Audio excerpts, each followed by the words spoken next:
DOC.com. Você bem informado. Olá, muito boa noite. Está no ar o programa DOC.com, jornalismo com responsabilidade. Hoje vamos entrevistar o presidente da Associação de Engenheiros e Arquitetos de Ponta Grossa, o senhor Roberto Pelissari, e também a engenheira civil e inspetora do CREA, Margolane Giacchini. Eles vão falar para a gente a respeito de um documento elaborado por essas entidades e outras entidades aqui de Ponta Grossa, com reivindicações, apontamentos sobre o trânsito e mobilidade urbana e também a respeito da questão dos resíduos sólidos aqui em Ponta Grossa. Dois assuntos de extrema importância que vai carecer de atuação imediata do próximo prefeito. Por isso, esse documento foi elaborado e encaminhado aos candidatos a prefeito para que avaliasse e se comprometesse com essas reivindicações. É sobre isso que vamos falar hoje no programa DOC.com. Também conversamos com o Dr. Miguel Martins, que é o coordenador do atendimento pré-hospitalar da CCR Rodonorte. Ele vai contar para a gente um pouco mais da estrutura e do modo de funcionamento da equipe que presta atendimento nas rodovias da CCR Rodonorte. Tudo isso depois do intervalo, não saia daí. DOC.com, você bem informado. Estamos apresentando DOC.com.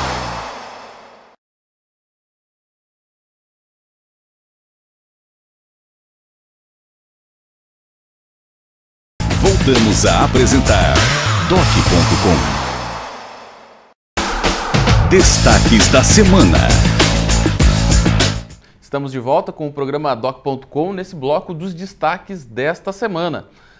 Houve uma audiência pública na última quinta-feira na Câmara Municipal, onde o secretário municipal de Finanças, Ângelo Mocelin, expôs os números do segundo quadrimestre deste ano, das contas da Prefeitura, e principalmente apresentou o projeto do orçamento do município para 2013, ou seja, o orçamento que o próximo prefeito de Ponta Grossa vai encontrar quando assumir a prefeitura.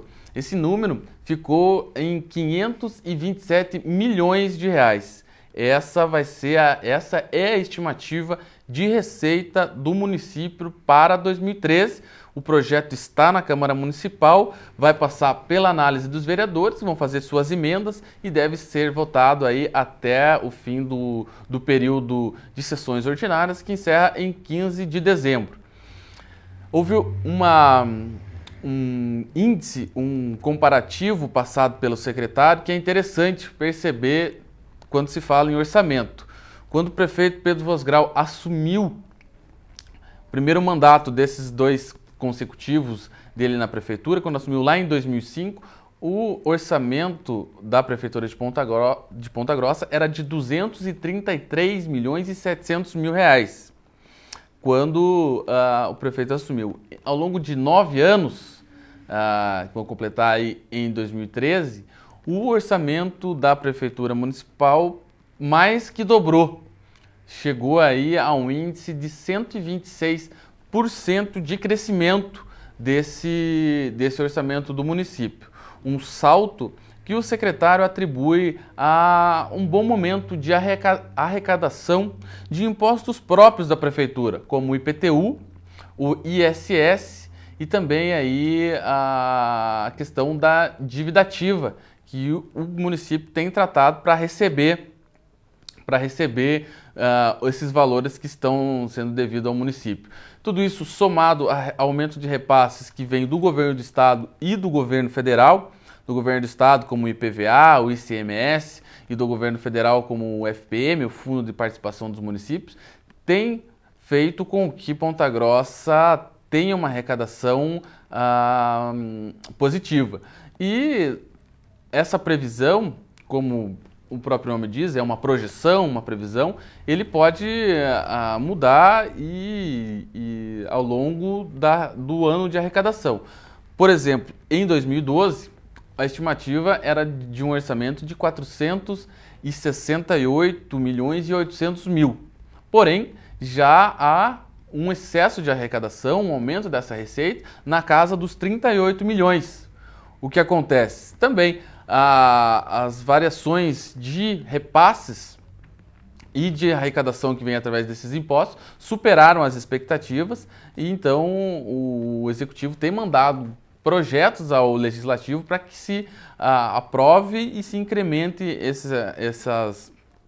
esses recursos no orçamento. Aí vai aquela questão, mais obras para a educação, que tem que ter 25% do orçamento, para a saúde, que tem que ter 15%, e uma boa parte delas também para arcar com os custos da folha de pagamento dos servidores públicos, que a Prefeitura tem hoje cerca de 6 mil servidores públicos, há uma folha de pagamento aí bastante alta, também tem que contar com essa estrutura de arrecadação para poder arcar. O detalhe aí é que o orçamento do município prevê para o ano que vem, né, uma operação de crédito, que são aqueles valores que são financiados. O prefeito faz uma obra, faz o projeto da obra, recebe o financiamento, às vezes do governo estadual, às vezes do governo federal, e inclui essa projeção no orçamento. Para o ano de 2013, só estão, né, como vai trocar de administração, o prefeito não pode projetar uma coisa que ele vai construir, somente essas operações de crédito que já estão contratadas é que constam. Ou seja, a receita mesmo do município, isso quer dizer que a receita mesmo do município, ela aumentou bastante aí, significativamente. Falando de eleições municipais, estamos aí há praticamente uma semana da eleição municipal, da ida ao primeiro turno, das urnas para a escolha dos 23 vereadores e também do prefeito e vice-prefeito de Ponta Grossa no próximo dia 7 de outubro. É bom frisar que hoje, dia 28 de setembro, o programa Doc.com, junto com a TV Vila Velha, promoveria um debate entre os candidatos para levar até você, telespectador, mais informações a respeito de propostas, enfim, do embate que cerca essa campanha. Porém, dois dos 5 candidatos comunicaram que não viriam a esse debate e a gente resolveu, então, não fazer porque não atenderia a nossa expectativa de fazer o confronto de ideias, não atenderia a essa expectativa que teríamos de levar, por isso vamos deixar esse debate para ser realizado no segundo turno, aí sim com 2 candidatos a prefeito, esperamos que os 2 atendam ao nosso chamado. Esses foram os destaques da semana, voltamos depois do intervalo com uma entrevista com o coordenador de atendimento pré-hospitalar da CCR Rodonorte, Dr. Miguel Martins, que fala para a gente a respeito da estrutura de como funciona o atendimento pré-hospitalar da CCR Rodonorte aqui em Ponta Grossa e em toda a região que é de abrangência da concessionária. É um instante só, não saia daí, Doc.com, você bem informado. Estamos apresentando Doc.com.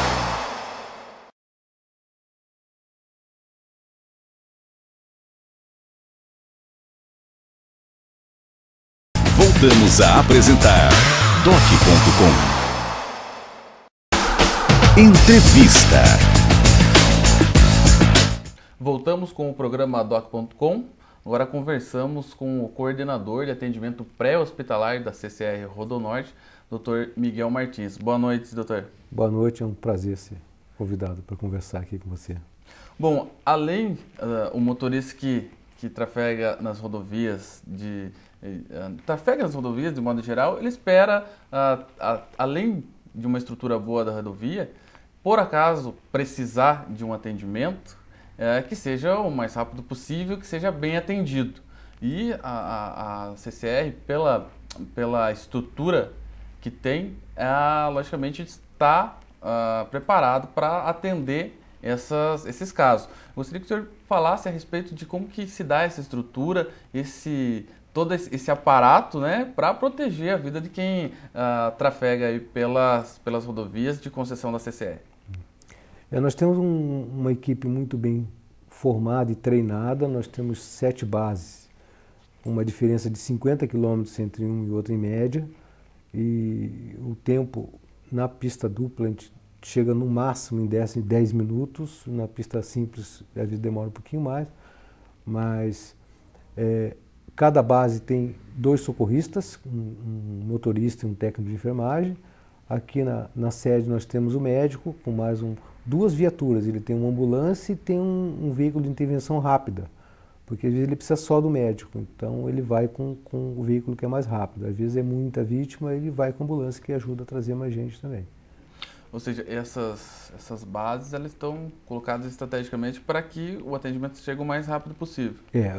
Porque no atendimento pré-hospitalar a gente preza muito o tempo. O tempo é vida, né? Quanto mais tempo você leva para atender uma vítima, mais ele entra em sofrimento. O cérebro precisa de oxigênio, a pessoa às vezes está perdendo sangue, então você tem que chegar o mais rápido possível para tentar evitar mais danos na vítima.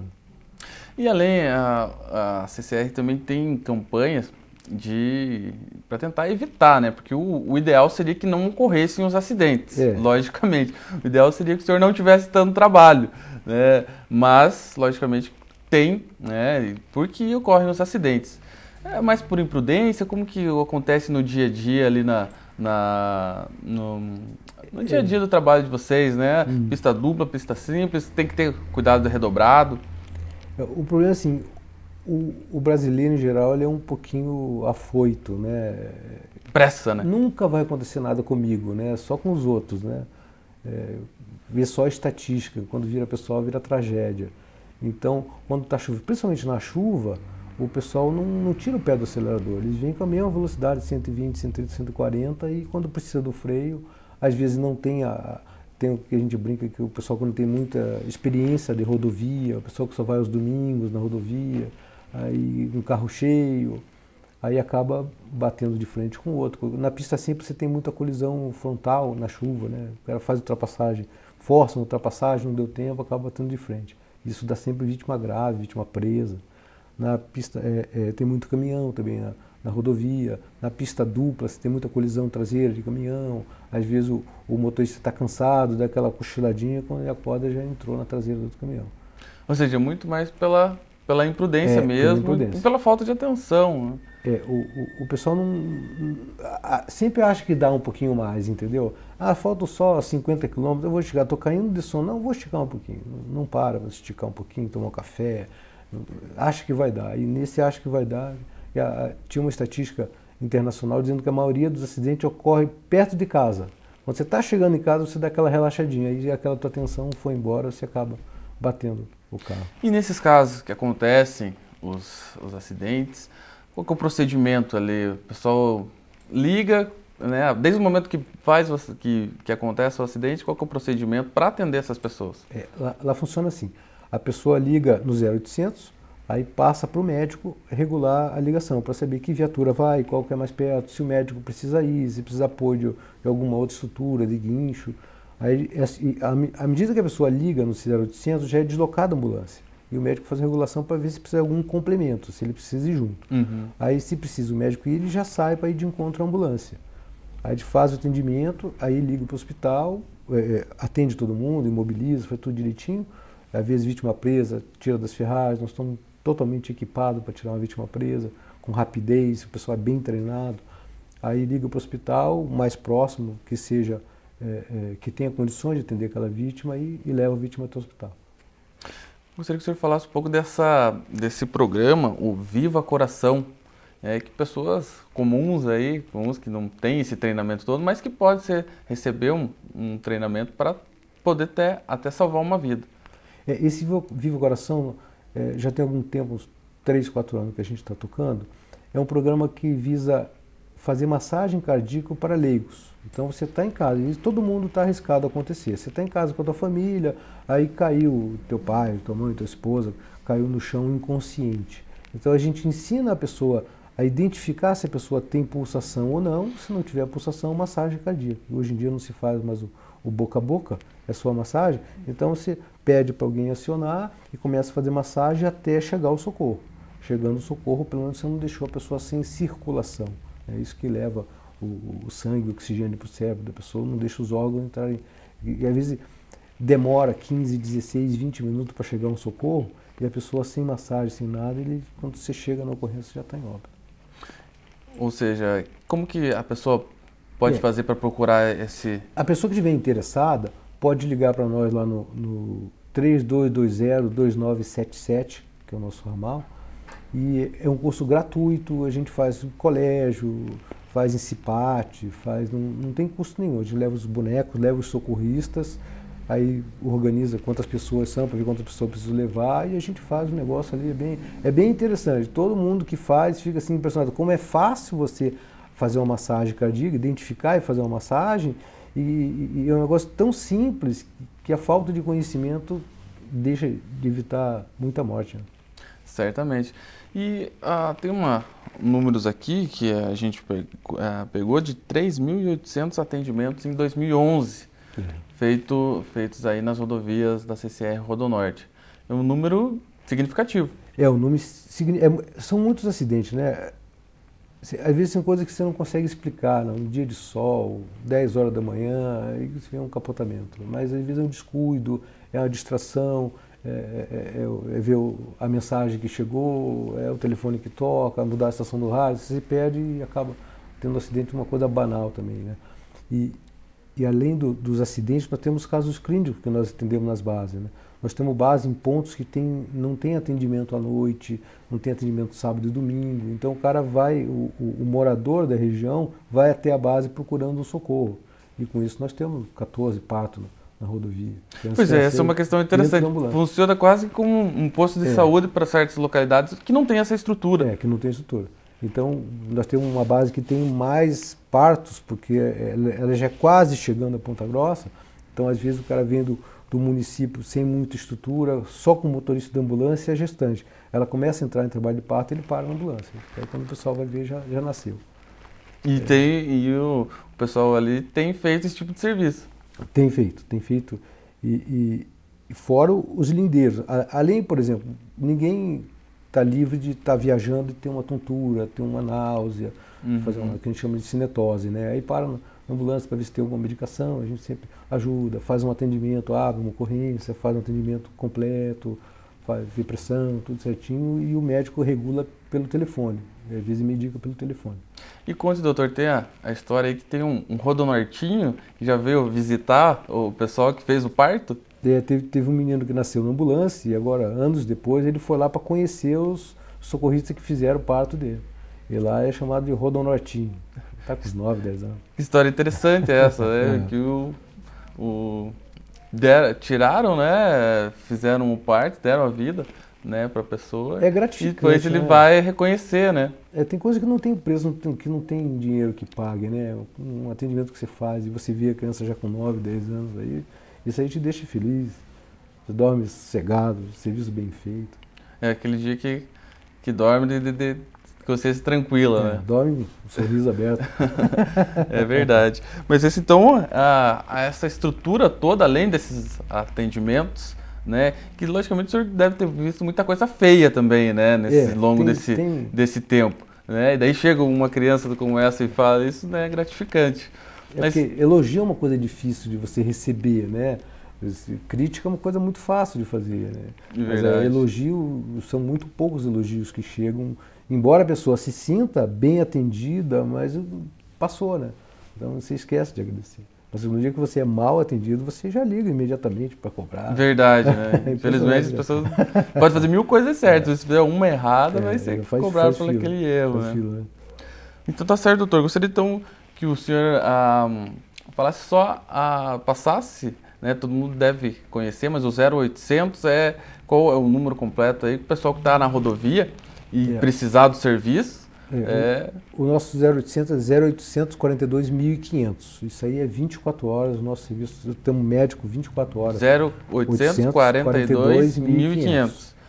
Precisando estar na rodovia, teve qualquer tipo de... Qualquer tipo de ocorrência, né? Deu uma dor de barriga, um acidente, é só ligar, a gente manda a ambulância mais próxima, vai fazer o atendimento, é conversado com o médico, às vezes se conseguir o médico até fala pelo telefone com a pessoa, se precisar do médico, às vezes tem um caso mais grave, você tem um infarto, tem alguma coisa um caso clínico que precisa do médico, o médico vai até o local e faz o atendimento e encaminha para hospital. E tem um índice aí, algum número que dê para mensurar quantas vidas foram poupadas aí com esse trabalho que vocês fazem? Pelos índices que você tinha antes da concessão, o número de óbitos que você tinha por milhões de veículos que trafegavam, ele chega a mais de uma média de 1.300 óbitos que foram evitados depois que começou a concessão. 1.300? Mais ou menos. Em quantos anos? Em 15 anos de concessão que nós temos. Olha só, um número também... Você vê, antigamente, eu me lembro que eu ainda era acadêmico, eu já vou fazer 30 anos de formado, né? Você tinha um acidente, você transportava no teu carro, não tinha o menor cuidado, você acabava agravando mais as lesões. A vítima estava toda machucada, você acabava judiando mais. Sim, porque ela já está sentado, numa situação delicada. Carregava sem conhecimento, né? Você via, todo mundo queria ajudar. Hoje em dia já criou-se a normativa que não mexer numa vítima de acidente. Isso já é um grande ganho que o pessoal lá teve. Ninguém mais mexe, espera o socorro chegar. Se você consegue falar com a pessoa, você orienta a fazer o controle cervical, para não mexer o pescoço, e pode ter uma lesão cervical. Isso aí já é uma coisa que já ajudou bastante a pessoa a não mexer. Você encontra muito pouco a pessoa que leva. Mas E outra coisa interessante que eu queria ressaltar é que o treinamento é uma coisa muito fundamental nesse nosso serviço, né? Nós temos um coordenador só da parte de treinamento, que é o Dr. Dalton, e nós temos treinamento semanal. Toda semana uma base está fazendo um treinamento. Treinamento de retirada de veículo, vítima presa, imobilização, via aérea, atendimento psicológico. Até isso, porque às vezes você tem suicidas na rodovia, você tem que ter um preparo para chegar, né? Senão acaba nunca sabe a hora que vai acontecer, né? Acaba assustando e o cara pula lá embaixo. Então, o treinamento é uma coisa assim, que a gente exige bastante, por isso que nós temos uma equipe de ponta, graças a Deus. Então, hoje em dia você pode ficar tranquilo andar na rodovia, que você vai ser atendido por gente competente. Né? Tá certo, então. Gostaria de agradecer a sua presença aqui no Doc.com para levar um pouco mais de informação para os nossos telespectadores a respeito desse serviço prestado, porque às vezes muita gente passa e que nunca precisou desse serviço, e tomara que continue não precisando, mas muita gente passa e não sabe toda essa estrutura que tem, né, para amparar esse trabalho nas rodovias. E caso, logicamente, é o acidente, né? Ninguém está livre de que aconteça. Se porventura acontecer, tem esse contato pelo 0800 e vai ser bem atendido. Nós ficamos às horas, agradecemos mais uma vez o convite. Se precisar de alguma coisa, conhecer a nossa sede, conhecer a nossa ambulância, nosso serviço, liga no 0800 42 1500, pede para encaminhar para o nosso setor e a gente agenda uma visita, ou se quiser o nosso Viva Coração, também pode ligar no 0800 que ele orienta como é que faz para ajudar. Tá ok, então, esse foi o Dr. Miguel Martins, coordenador de atendimento pré-hospitalar da CCR Rodonorte. Vamos para o rápido intervalo. Na sequência, vamos falar com o presidente da Associação dos Engenheiros e Arquitetos de Ponta Grossa, senhor Roberto Pelissari. Vai falar para a gente um pouco mais sobre trânsito e mobilidade urbana, um documento que foi entregue aos candidatos a prefeito de Ponta Grossa com reivindicações para esse setor. É um instante só, não saia daí. Doc.com, você bem informado. Estamos apresentando Doc.com.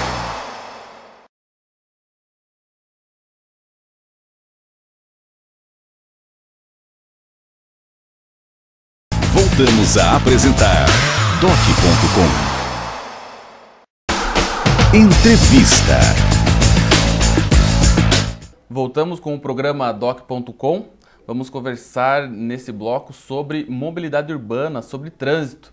Nesta semana, entidades ligadas ao setor, como a Associação dos Engenheiros e Arquitetos de Ponta Grossa, trabalharam em cima de um documento entregue aos candidatos a prefeito para expor as reivindicações sobre algumas demandas do trânsito de Ponta Grossa. Para isso, conversamos agora com o presidente da Associação dos Engenheiros e Arquitetos, Roberto Pelissari. Boa noite, Roberto. Boa noite, Edgar. Esse documento, então, foi elaborado por entidades aí, entre elas a Associação dos Engenheiros, né, CREA, tudo mais. Eu gostaria que falasse a respeito desse trabalho, de como que surgiu essa ideia, como que foi feito esse trabalho, e daí pontuasse aí algumas das questões que demanda do próximo prefeito atitudes para melhorar o trânsito de Ponta Grossa. Pois não. Veja bem, esses EBDMs, que são os Estudos de Desenvolvimento Municipais, partiram de uma autoria do CREA com os EBDRs, que era o mesmo princípio, só que regional. Né? Entendeu-se então que o Conselho, na oportunidade, disponibilizou para as entidades de classe que estudassem os problemas dos seus municípios. Nesse contexto, a Associação dos Engenheiros e Arquitetos de Ponta Grossa, bem como a Associação dos Engenheiros Agrônomos dos Campos Gerais, resolveram formular algumas propostas para os futuros gestores de Ponta Grossa. Elencamos na questão do trânsito e na questão dos resíduos sólidos. Né? Então, existe uma grande preocupação nossa, como técnicos da Associação dos Engenheiros, em alguns casos pontuais, mas de uma maneira também mais ampla, mais macro, para que o próximo gestor entenda e veja a realidade do nosso município e cada vez mais procure melhorar e aplicar essas nossas propostas para que o povo de Ponta Grossa tenha uma melhor qualidade de vida. Ou seja, uma visão técnica dos assuntos que interferem no dia a dia da população, que não precisa ser técnico para saber que o trânsito tem problemas. Agora precisa dos técnicos para resolver esses problemas. Perfeitamente. Entre os apontamentos desse documento que foi entregue aos candidatos nessa semana, quais os principais ou o que o senhor pode elencar para a gente? Nós temos aqui alguns pontos críticos, como eu falei, nós elencamos algumas situações pontuais, né? E é claro que tem muito mais do que isso na cidade hoje. Mas nós temos uma situação que é na chegada da cidade, através da Avenida Monteiro Lobato, onde se junta ali com a aquela da universidade ali, eu não... Penteado de Almeida. Isso, estava confundindo com a Você entra e depois na hora para entrar na cidade você tem que dividir. Então, ou você faz uma abertura para a direita ou para a esquerda. Sim. Né? Você já passou por lá, certamente você viu que o semáforo fecha para quem converte à esquerda, porém para quem vai à direita ele fica aberto. Sim. E como fica a situação do pedestre? Ou, ali não tem pedestre então? Né? Então já é um ponto que a gente... Ainda mais agora que está abrindo um ponto comercial ali. Vai ser eu não sei o que vai ser, mas vai ser uma farmácia, então veja bem como vai o fluxo aumentar. vai aumentar, né? Então o índice de periculosidade, vamos dizer assim, né? Vamos chamar assim, será maior, o que pode ocorrer algum acidente, um atropelamento. Então eu acho que aí é um ponto já crítico, né? Nós temos um outro ponto também, que é ali na rua que desce, que é a Rua Santana, que encontra com aquela que sobe ali, que é Augusto Ribas, que sobe do pronto-socorro, aquela pracinha. Sim. E aí quem que está descendo a Praça Santana desce e atravessa, literalmente. Atravessa. Perigoso. E não tem ali uma sinalização, não tem alguma coisa, então de repente tem que se estudar uma maneira de que aquela via não fique tão perigosa assim. E outros pontos, como no Mufato também, próximo ao Mufato, aquele semáforo ali ficou complicado, né? Porque ele fecha, na realidade, de repente nem deveria ter o semáforo, como existe em outras cidades, conversão perigosa, somente para que a pessoa tivesse, e para que não acarretassem filas no semáforo.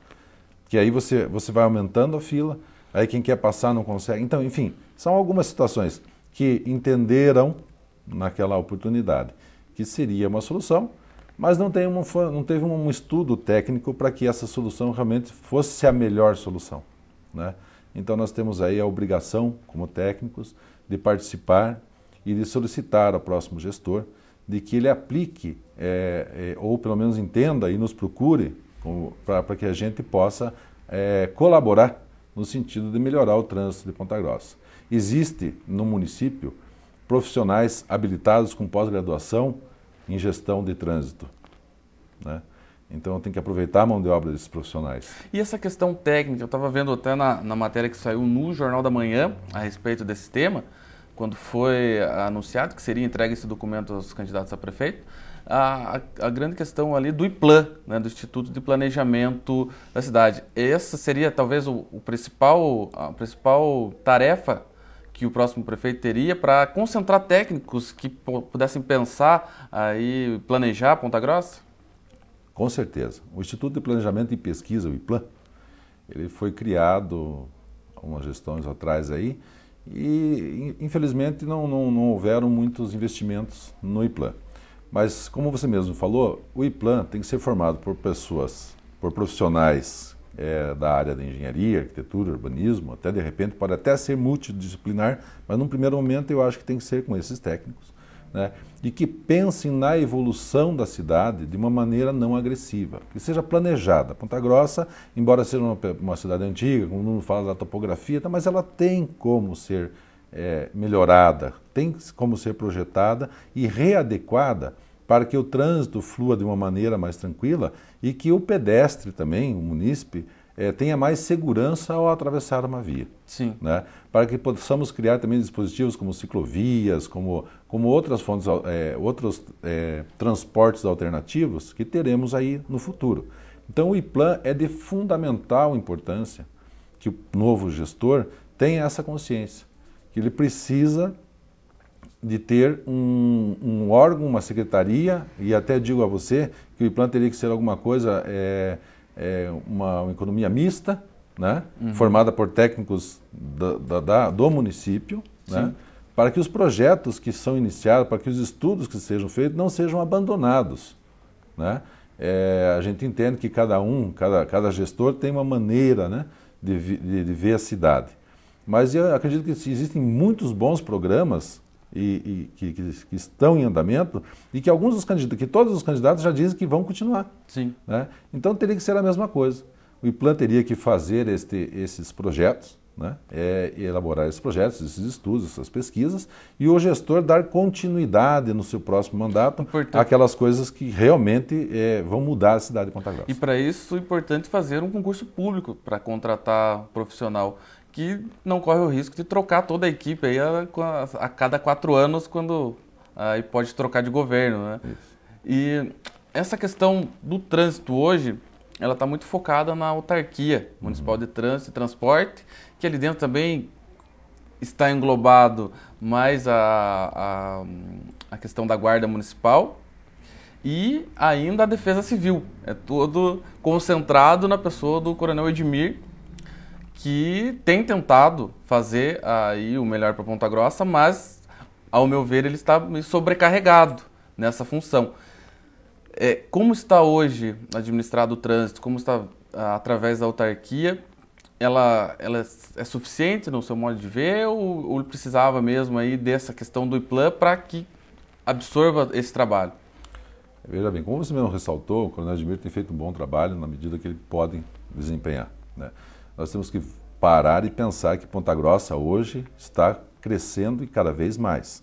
Então fica muito difícil para uma pessoa, sem um corpo técnico permanente, né, conseguir absorver todos esses problemas, resolver todas as situações. E foi o que eu falei no início. Às vezes tomam algumas decisões que acham ser acertadas e realmente acabam... Ela funciona paliativamente, mas não é o correto, né? Entendo aí que realmente tem que ter um corpo técnico, né, pensando nisso, e é isso que eu te falo, como falei há pouco, a questão do IPLAN.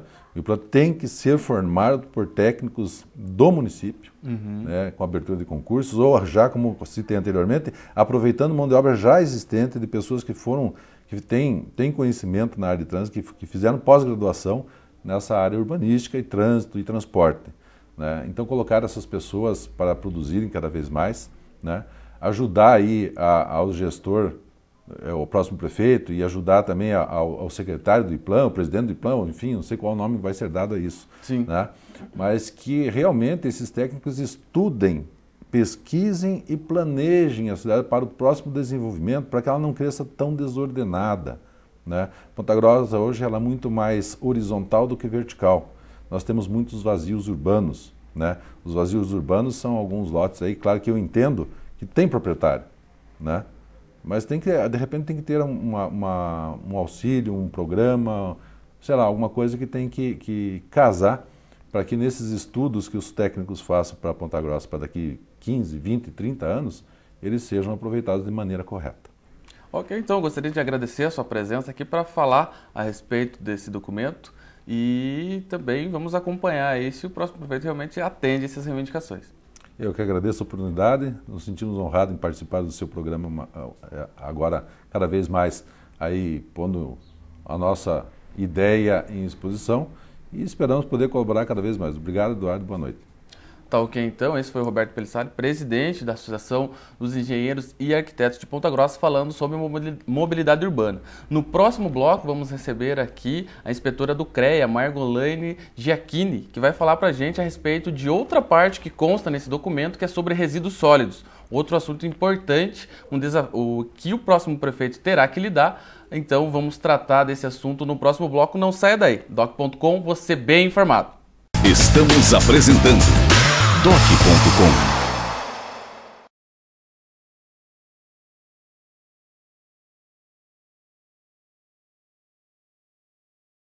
Voltamos a apresentar Doc.com.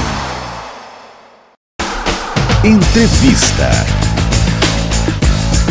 Estamos de volta com o programa Doc.com, na continuidade da entrevista, falando a respeito do documento elaborado por entidades ligadas à Associação dos Engenheiros e Arquitetos de Ponta Grossa, Associação dos Engenheiros Agrônomos dos Campos Gerais, também do CREA, elaborado que foi levado aos candidatos a prefeito de Ponta Grossa para que se comprometam com algumas reivindicações colocadas por esses profissionais. No bloco anterior falávamos sobre mobilidade urbana. Nesse bloco vamos falar sobre outro assunto que é importante para Ponta Grossa, que são a questão dos resíduos sólidos. Está aqui a engenheira civil e inspetora do CREA, Margolane Giacchini, para falar com a gente. Boa noite. Boa noite. Pois é, essa questão dos resíduos sólidos é uma questão bastante técnica que o atual governo, através do secretário de Agricultura e Meio Ambiente, o Fernando de Paula, fez um trabalho para se implantar aquela chamada usina do lixo. Depois o pessoal não gostou muito do nome, até por ser lixo, né? Que é essa questão de resíduos sólidos hoje. E tem um projeto na Câmara, alguns projetos na Câmara que tratam desse assunto, mas não não se concluiu essa discussão. Como que vocês, né, ligados a essas entidades, veem essa questão aqui em Ponta Grossa? Bem, a questão dos resíduos sólidos, ela é sempre complexa, né? Porque todos nós produzimos resíduos e normalmente queremos nos desfazer deles da maneira mais rápida possível, mais fácil, né? Tem muita gente que pensa que é só colocar na sacolinha, colocar na frente da casa e está resolvido. E acabou, né? E não é... Ali que começa o problema. E nós somos responsáveis pelo resíduo até a sua destinação final, né? Mais específico com relação à questão de usina, de forma de disposição final, existem diversas formas. Tem as usinas de processamento, reciclagem de resíduos, existe o aterro sanitário, existem processos de incineração, né? O que determina a escolha de uma ou de outra técnica é uma avaliação bastante profunda das condições regionais que a gente tem, das condições locais. Então, a gente aqui, digamos, nós estamos numa região que nós ainda temos áreas disponíveis e o aterro sanitário certamente é a solução mais econômica que nós temos. Ela é viável e ela é mais econômica. Só que tem que ser aterro sanitário, aquele que está dentro de normas técnicas, de legislação, que não vai impactar de forma mais expressiva o meio ambiente, né? Então, ainda aqui no Brasil, o que a gente tem de solução, digamos, mais viável é o aterro. A usina, ela pode estar dentro de um aterro. O aterro sanitário, como é previsto em lei, ele envolve a questão da reciclagem. Então, a maior parte do resíduo pode ser reciclagem e só realmente aquele resíduo que você não consegue recuperar é que ele vai para o aterro. Então, isso reduz significativamente o volume. O aterro terá uma vida útil muito expressiva. Outros processos, como a incineração, por exemplo, além de um processo caro, ela é mais complexa porque, de alguma forma, ela também gera algum poluente, ela gera danos, né? Sempre vai gerar, nunca vai ter nada que vai ser totalmente, né, limpo, digamos assim, né? Sempre vai ter algum danozinho, porque a nossa vida no planeta causa algum dano a ele, né? Não tem como ser diferente. Mas essa escolha, ela tem que ser uma escolha técnica, ela tem que ser uma análise bem profunda das condições que a gente tem. E nesse documento, pontualmente, o que é colocado, né? O que está se propondo, né? Foi levado aos candidatos a prefeito, um deles vai se tornar o prefeito de Ponta Grossa, a partir de 1º de janeiro de 2013. O que consta lá de reivindicação?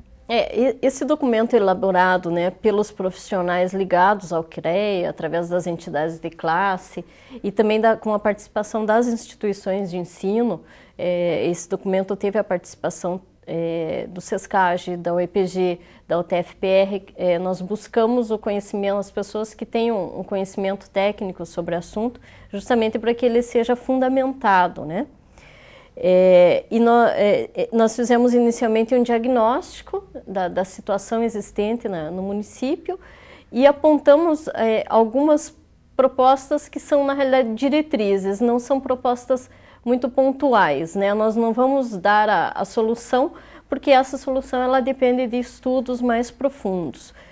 A principal proposta que nós colocamos é a criação da Secretaria de Meio Ambiente.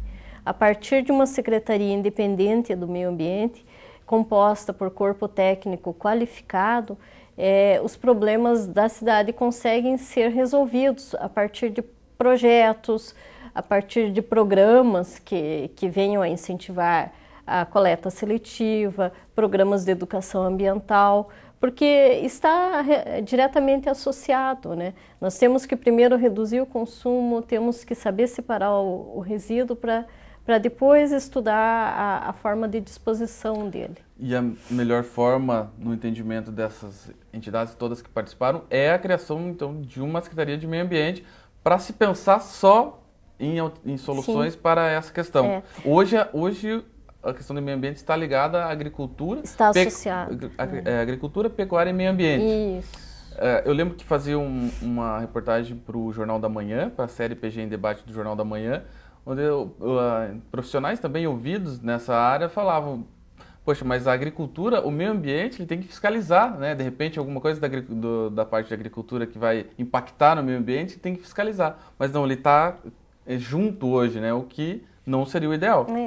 A maior dificuldade que a gente verifica é no sentido de obter recursos para projetos da área ambiental. Existem recursos hoje, tanto a nível de governo federal como estadual, até mesmo de outros tipos de fonte de recurso, mas que eles são específicos para meio ambiente.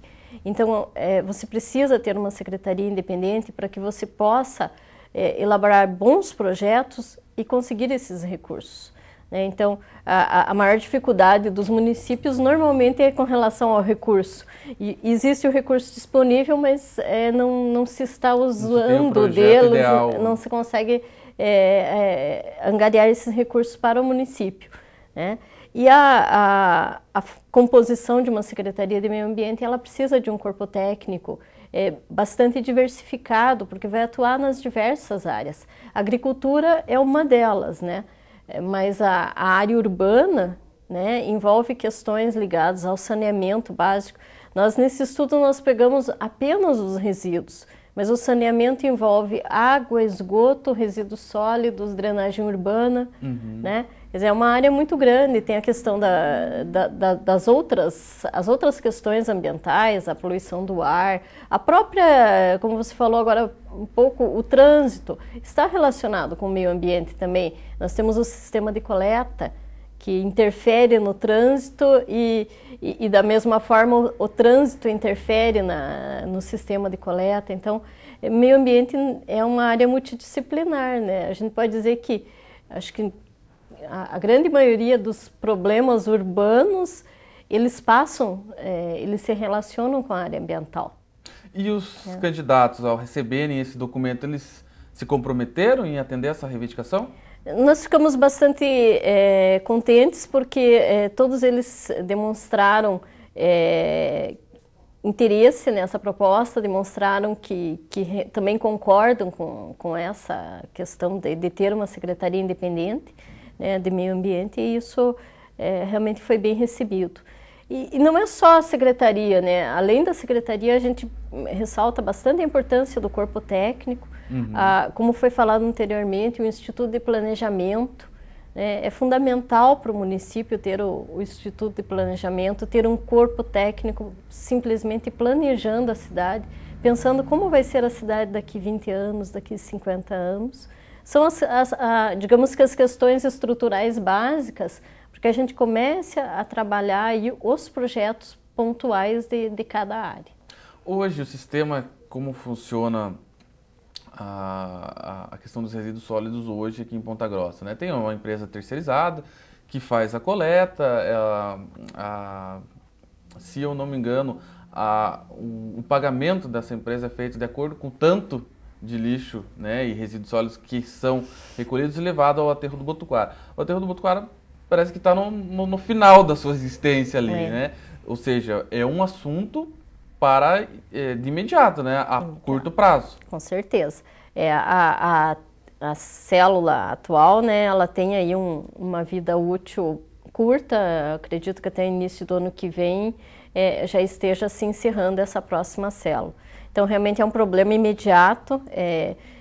Existe já aí uma previsão de uma abertura de uma nova célula para atender essa questão. Essa é uma questão que nos preocupa, porque a gente vem ao longo dos anos aí, em geral, a cada mudança, né, de governo, vem se abrindo uma nova célula e o Botuquara vai crescendo, vai expandindo, e não se está até quando não se está buscando uma solução mais adequada. É lógico, lá já existe um passivo ambiental, mas nós sabemos que a área ali é uma área frágil, seja do ponto de vista geológico, hidrológico, social também. A região onde está localizada o aterro hoje, ela envolve diversas questões que não são, dentro do ponto de vista técnico, adequadas para a instalação de um aterro, né? Ele já está lá há muitos anos, mas continuar mantendo de certa forma, até um erro do ponto de vista técnico. Então, há uma necessidade urgente de buscar uma nova forma, isso é claro, né? Mas o que a gente precisa trabalhar muito também é a questão de nós reduzirmos o volume de lixo que vai para o aterro. E nós só vamos conseguir fazer isso através de programas de incentivo à reciclagem. Já existem alguns, mas eles precisam ser ampliados, né? Nós precisamos trabalhar muito com a questão de educação, de apoio às cooperativas de reciclagem. É um desperdício a gente jogar, colocar lá no aterro, colocar numa área tão nobre quanto é aquela do Botuquara, resíduos que podem ser aproveitados, pode gerar lucro, né? E essa questão de sustentabilidade parece o foco aí dos próximos anos, das próximas décadas. Com certeza, né? Não se admite mais outra forma de desenvolvimento que não seja sustentável, né? O ser humano já não admite mais isso, né? Então, a sustentabilidade, ela estará sempre envolvida, e hoje a própria legislação também, né, preconiza isso. Então, nós temos que buscar soluções sustentáveis, isso sempre, né? Tá ok, então eu gostaria de agradecer a sua presença para falar a respeito de um assunto importante como esse, que é a destinação de resíduos sólidos daqui em Ponta Grossa, e vamos acompanhar e ver se o próximo prefeito atende essas reivindicações. Eu que agradeço a oportunidade, os profissionais das áreas das engenharias, da agronomia, que são os profissionais ligados ao CREA, estão sempre à disposição, seja do município, seja da imprensa, para discutir esses assuntos que eles são técnicos, mas eles são justamente de interesse de todos, porque a nossa função é dotar as cidades da infraestrutura necessária para a vida nas cidades, e nosso objetivo é sempre a melhoria da qualidade de vida de todos. Tá ok, então, muito obrigado mais uma vez. Essa foi a Margolene Giacchini, que é a engenheira civil e inspetora do CREA, falando a respeito dessa questão de resíduos sólidos aqui em Ponta Grossa, documento esse que foi entregue aos candidatos a prefeito. Com isso, encerramos o programa Doc.com de hoje. Para você que quiser rever o nosso programa, estará disponível no site do Jornal da Manhã, no jmnews.com.br, também no Plantão da Cidade, no plantãodacidade.com.br ou diretamente no nosso canal no YouTube, no youtube.com/programa Doc.com. É isso aí, um bom final de semana para você e até sexta que vem. Doc.com, você bem informado.